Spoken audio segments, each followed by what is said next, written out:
పండు మిరపకాయ పచ్చడి ఈరోజు చేద్దామని శుభ్రంగా కడుక్కొని పొడిబట్టతో తుడిచేసి కొద్దిగా గాలికి ఆరబెట్టిన మిరపకాయలండి ఇవి. పండు మిర్చి కేజీ ఉన్నాయి. కేజీ పండు మిర్చికి 1/2 కేజీ చింతపండు, 1 కప్పు ఎల్లిపాయలు, సరిపడేంత ఉప్పు వేసుకోండి, ఒక 200 గ్రామ్స్ అట్లా, ఒక 2 స్పూన్ల మెంతులు, ఒక 2 స్పూన్లు ఆవాలు. వీటిని మంచిగా దూరగా వేయించుకోవాలండి. ఇప్పుడు వేయించినాక చూపిస్తాను. కొద్దిగంతా ఒక స్పూన్ అంతా పసుపు వేసుకోవాలి. ప్యాన్ వేడెక్కిందండి. 2 స్పూన్ల మెంతులు, వీటిని కొద్దిగా దూరగా వేయించుకోవాలి.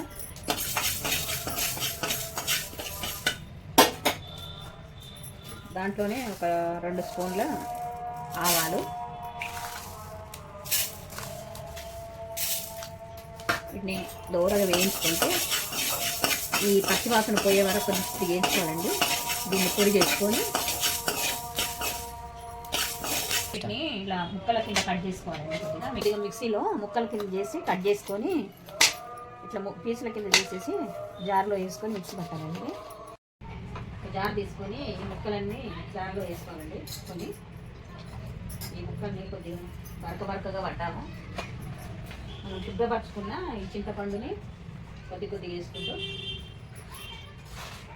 కొద్దిగంత సాల్ట్ వేసి మిక్సీ పట్టాలి. ఇప్పుడు మిక్సీ జార్లో నుండి బరకకు పట్టిన ఈ పండు మిర్చి ఇట్లా ఉండాలండి. కొద్దిగా దొడ్డు ఇట్లాగే ఉన్నాక మనం దీన్ని మళ్ళీ 3 రోజుల తర్వాత తీసి దీన్ని మెత్తగా రుబ్బుకోవాలి. మనము రుబ్బి పెట్టుకున్న పండు మిరపకాయ పచ్చడి అండి ఇది. దీంట్లోకి ఆవాలు, మెంతులు దూరగా వేయించిన పౌడరు దీంట్లో వేసి కలుపుకోవాలి. 1 స్పూను పసుపు వేసుకోవాలి. బాగా కలిపేసుకొని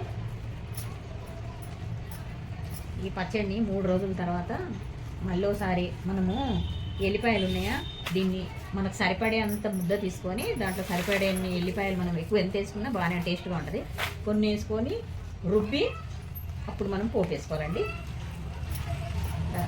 కలిపేసి మూత పెట్టేయాలి. ఒక 3 డేస్ తర్వాత దీన్ని మనము ఇట్లా పెట్టేసి 3 డేస్ తర్వాత మనకు కావాల్సినన్ని కొద్దిగా తీసుకుంటాం కదా ఎంత ముద్ద దానికి సరిపడే కొద్దిగా ఎల్లిపాయలు వేసి మళ్ళీ మిక్సీ పట్టుకోవాలి.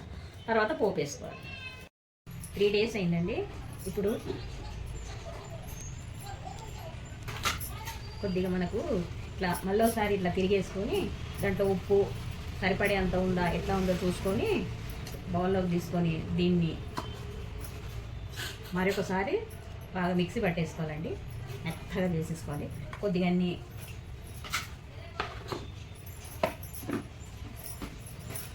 వాటికి సరిపడా అన్నా కానీ కొన్ని ఎల్లిపాయ ముక్కలు వేసేసుకొని కొద్దిగా గ్రైండ్ చేసేసుకోవాలి. మళ్ళీ ఒకసారి రుబ్బుకొని మనము పోపు వేసుకోవాలండి. మినప్పప్పు, శనగపప్పు, ఎండుమిర్చి, ఎల్లిపాయలు, జీలకర్ర, ఆవాలు, కరివేపాకు వేయించుకొని ప్యాన్ పెట్టుకోవాలండి. పల్లి నూనె అండి. కొద్దిగా మనం తీసుకున్నాం కదా దానికి సరిపడేంత కొద్దిగా ఆయిల్ వేసేసుకొని ఆయిల్ వేడెక్కాను. ఆయిల్ వేడైందండి.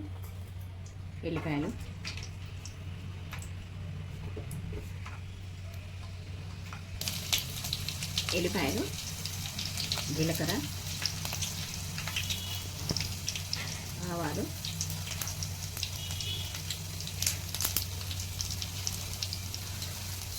మినప్పప్పు, శనగపప్పు,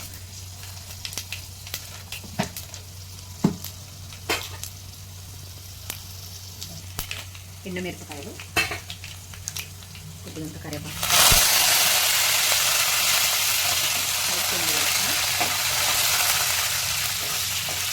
కొద్దిగా దూరగా వేగే వరకు వేయించాలండి.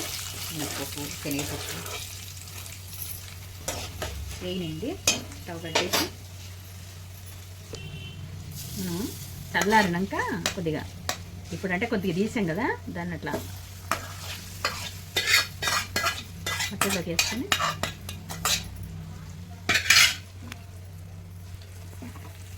పండు మిర్చి పచ్చడండి. ఇట్లా పోపు వేసుకొని మనం తినే వేడి అన్నంలో తింటే చాలా బాగుంటుంది. మీరు కూడా ట్రై చేయండి. ఈ రెసిపీ మీకు నచ్చినట్లయితే లైక్ చేయండి, షేర్ చేయండి, కామెంట్ చేయండి. Bell icon